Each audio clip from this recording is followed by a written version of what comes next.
Yo, what's going on YouTube? It's your boy Alex Thomas here, back with another video for you guys. Today I am starting my review series for the Mission Impossible franchise leading up to Mission Impossible 7 Death Reckoning Part 1.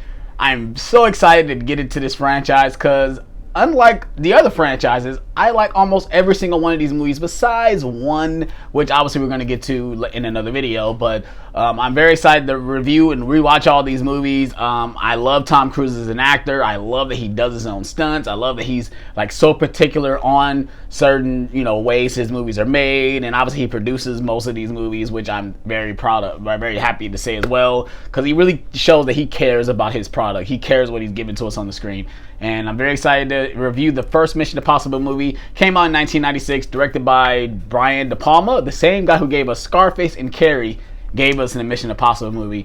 And I'm gonna give you guys my thoughts and my review on this movie. If you guys are going to enjoy this series, please hit that like button. Please subscribe for more. Let me know in the comment section below which Mission Impossible movie is your favorite. And so let's go ahead and get into this review, you guys.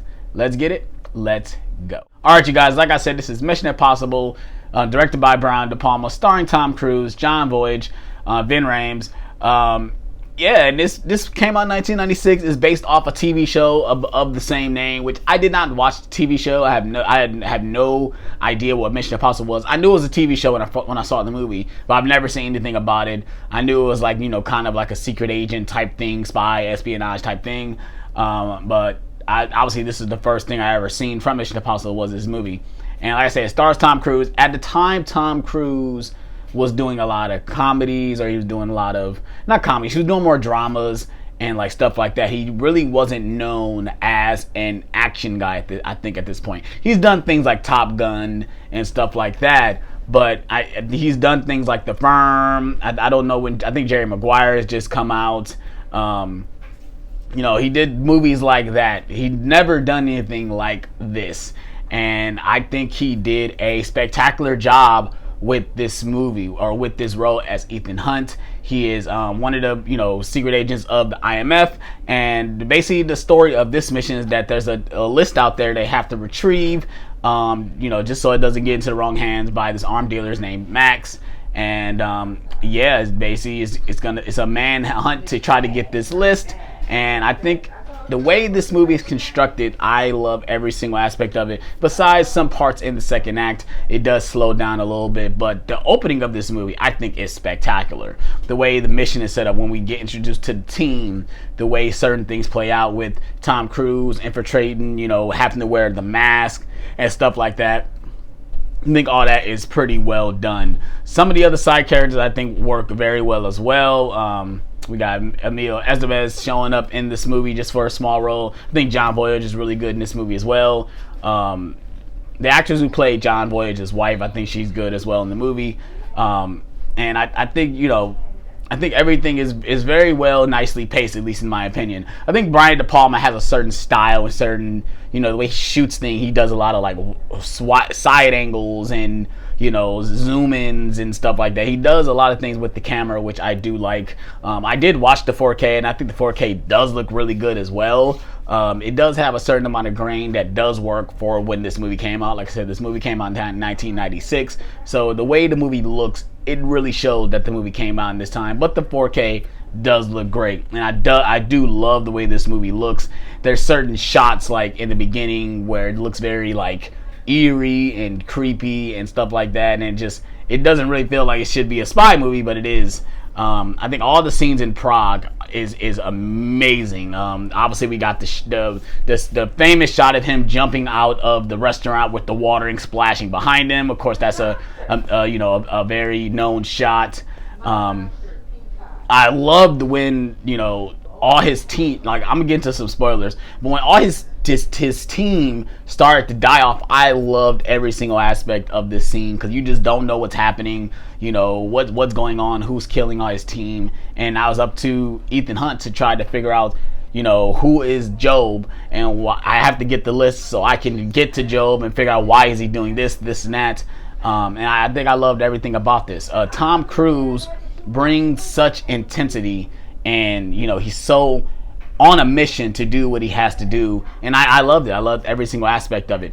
One of the best scenes in the movie is where they have to go into the CIA and basically get a file, and we know it's the infamous scene of him, like, you know, hovering, you know, so he doesn't have to touch the floor, and it's a very tense sequence. That's the one thing I love about most of these movies, that they have very tense scenes where you're like on pins and needles, like, oh my god, are they gonna do it? Are they gonna fail? And obviously they don't, which is great. I think that's the great thing about these movies, that they have certain intensity moments where you're just like, ooh, like, oh my god, like what's gonna happen, what's gonna happen, what's gonna happen. And that's the one thing I did love about this movie. Now let me go ahead and get to some of my flaws. Like I said, during some of the second act, it does kind of linger on. It does feel like it's meandering a little bit.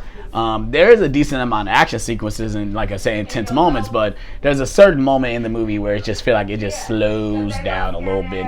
And then, of course, when that moment ends and we get to the third act, then it's more back to the races, back to the races, back to the races.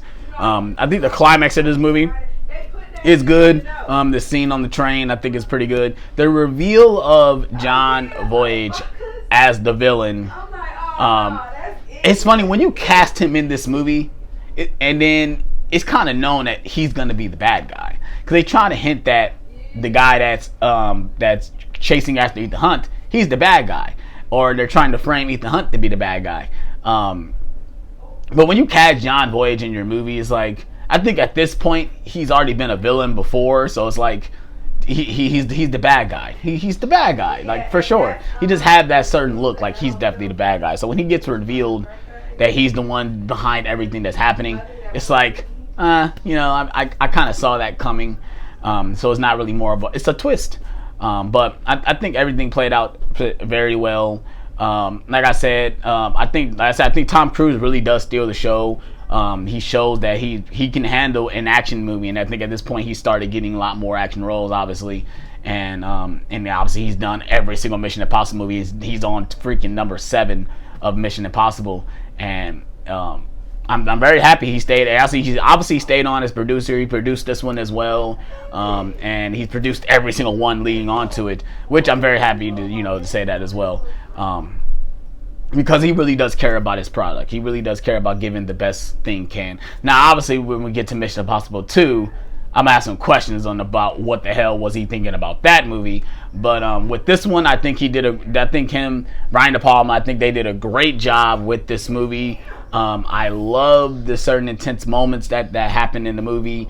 I think all the cast of characters are great. I think Tom Cruise really does nail the character of Ethan Hunt. I don't know if he did all of his stunts in this movie. Obviously, there's certain special effects, certain special effects sequences that don't feel like they're actually happening in real time, which I think they gotten better with the other movies, where some of the stuff is actually happening on the screen. There's really no visual effects happening. It's literally Tom Cruise on camera hovering off a plane or diving off a cliff. It's really him doing this, and there's no green screen. So I think at the end of the scene, at the end of the climax with the train, I think most of that is fake.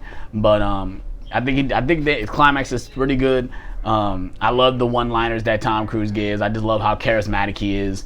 And I really do like this movie. To me, it's like people don't talk about the first movie. They always talk about the other ones. I think the first one is a generally good movie. Yes, it has some slow moments in the second act, but that first act and then, of course, the third act, it does save the movie. I think Ving Rhames is really good in the movie as well.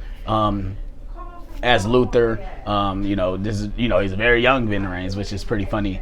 But I think he's pretty good in the movie as well. I think everyone works very well off each other. I think the writing is pretty good.